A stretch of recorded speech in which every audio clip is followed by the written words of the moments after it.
Alors, dans l'actualité de ce mercredi 24 avril, d'abord, 4 élus de la région qui se mobilisent pour le golfe de Saint-Pamphile. C'est une levée de fonds de 450 000 $. C'est pas rien. Des gens ambitieux, Mario Leblanc, qu'on essaie de rejoindre pour avoir en entrevue, qui est maire de Saint-Pamphile. D'ailleurs, M. le maire Leblanc de Saint-Pamphile a mentionné que la municipalité donnerait 50 000 $ pour la réfection du club de golf. Il y a également M. Normand Caron, qui est préfet de la MRC de Lillet et maire de Saint-Jean-Port-Joli, Bernard Généreux, député fédéral, et Mathieu Rivet, député provincial, qui se sont joints à ces deux maires pour cette campagne de financement. Et déjà, Matériaux Blanchette, on sait qu'ils sont là au club de golf de Saint-Pamphile depuis les tout débuts. Bien, ils acceptent de commanditer pour une valeur de 100 000 $. Et le club de golf portera maintenant le nom de Club de golf Matériaux Blanchette. Donc, il y aura également un tournoi de golf le 14 septembre 24 dans le cadre de cette campagne de financement très audacieuse de 450 000 $. Mais quand on connaît les 4 personnes qui sont impliquées dans cette campagne de financement, bien, on ne peut que penser à un succès.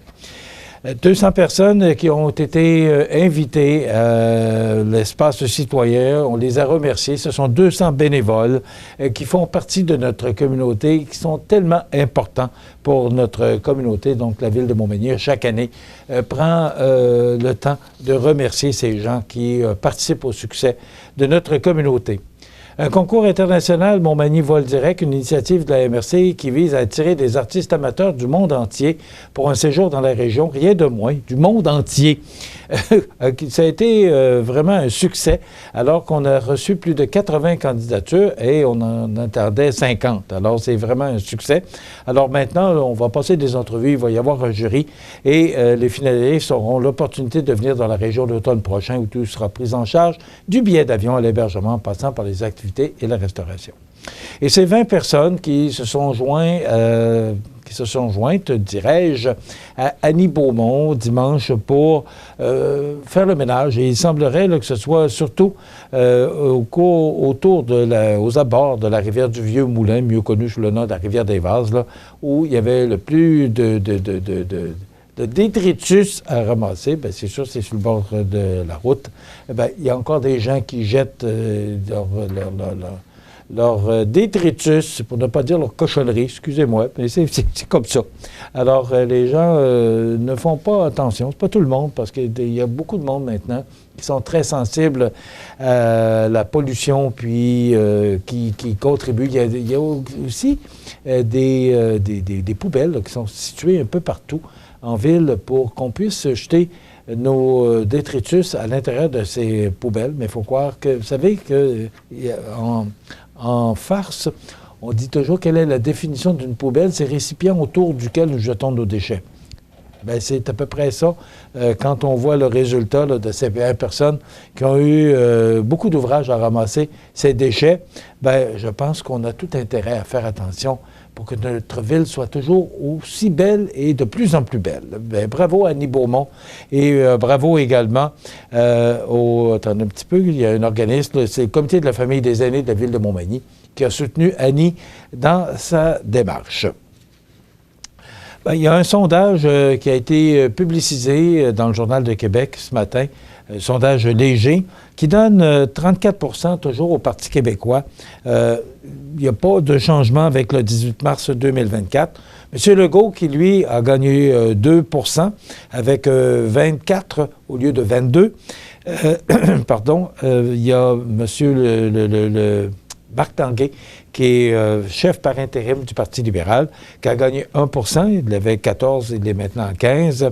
Et le Québec solidaire qui a perdu 4 %, il était à 18 %, ils sont maintenant à 14. Et le Parti conservateur du Québec qui demeure à 10 %. Les succursales de la SAQ sont en grève aujourd'hui et demain, donc tout indique que la Société des alcools du Québec devra se débrouiller sans ses employés aujourd'hui et demain. C'est dans le Journal de Québec. La grande majorité de ces 411 succursales seront fermées pendant la grève de 2 jours, comme lors du plus récent conflit de travail. Donc, si vous aviez l'intention, excusez-moi, si vous aviez l'intention d'aller chercher une petite bouteille de vin ou un petit spiritueux ce matin, je ne sais pas, Montmagny, on va vérifier, à savoir si c'est ouvert, mais ou encore peut-être téléphoner avant de vous y rendre ou encore d'aller voir sur le web. Vous pouvez avoir cette information-là pour savoir si la succursale de Montmagny est ouverte, mais on nous annonce là, que plusieurs succursales seront fermées en raison de cette grève de 2 jours aujourd'hui et demain. Et hier, il y avait un reportage à Radio-Canada. Vous savez qu'il y a des gens qui sont intéressés à investir plusieurs millions de dollars pour le Mont-Sainte-Anne, parce qu'on connaît les problèmes du Mont-Sainte-Anne depuis un certain temps. Bien, il semblerait qu'on soit en train de négocier avec la compagnie actuelle qui a un bail à très long terme. Et ce qu'on entend, là, c'est que ça avance très bien, pardon. C'est ce que le ministre Fitzgibbon et M. Julien, là, qui est le ministre de la Capitale-Nationale, qui ont annoncé hier.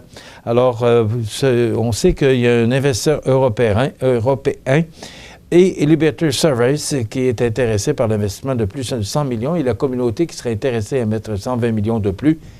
On ne semble pas regarder de ce côté-là. On voudrait garder l'actuel gestionnaire qui est RCR, donc une histoire à suivre, mais le gouvernement aura de l'argent à investir là-dedans. On dit que d'un bord ou de l'autre, il faut que le gouvernement investisse, mais quand même, des gens qui sont prêts à mettre 120 millions, on ne rencontre pas ça tous les jours, mais il semblerait que du côté du gouvernement, on voudrait garder le locataire actuel. Voilà, ça complète notre émission pour aujourd'hui. Demain, il y a la chronique avec Diane Ouellette et il y aura également, c'est Place au hockey, puis il y aura également Bernard Généreux qui sera avec nous pour une partie de l'émission demain. Donc, je vous invite à être des nôtres demain. En attendant, passez une bonne journée.